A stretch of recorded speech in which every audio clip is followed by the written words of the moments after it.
Hello, my name is Shannon. I am going to provide an overview of special education law in the United States and to Nevada. This is supposed to help me understand the historical context and key judicial decisions that help shape the services and rights available to students with disability today. Before the 1970s, children with disabilities often faced significant barriers in access to public education. Many were excluded from public schools or placed in separate institutions with limited educational opportunities. There were no federal mandates ensuring appropriate educational services for these children. It began to change with the passage of the Education for All Handicapped Act in 1975.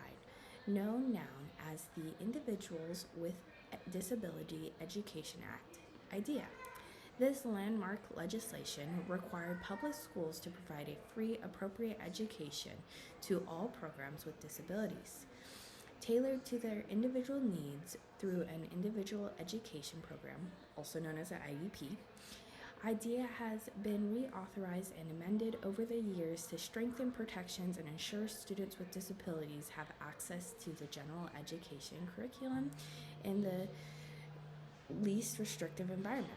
Two landmark Supreme Court cases that have significantly influenced special education laws. The first case is involving Amy Rowley, a deaf student whose school declined to provide a signed language interpreter, believing she was achieving adequately without one. The Supreme Court held that while schools must provide access to specialized instruction and related services, they are not required to maximize each student's potential. Instead, the education provided must be reasonably calculated to enable the child to receive education benefits. This case established a standard for which constitutes as an appropriate education under IDEA. In this case, the Supreme Court revisited the standard set by Rowley with Andrew F., a student with autism, made minimal progress under his public school's IEP. His parents placed him in a private school and sought reimbursement, arguing the public school had not provided a fair education plan for him.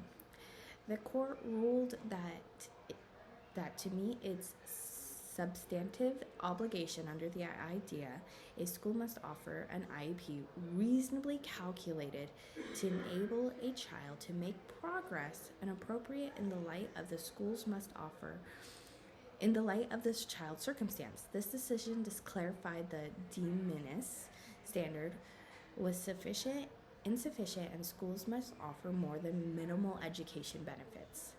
Staying informed about special education laws and policies are crucial for every teacher to make sure that we are giving each child what they need to succeed. Here are some of the resources I have found, including some specific to Nevada. The Nevada Department of Education, Special Education. This website provides information on state policies, IEP guidelines, and resources for parents in Nevada.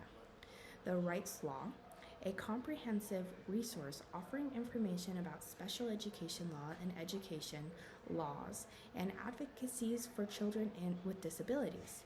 The National Center for Learning Disabilities provides resources and support for parents and educators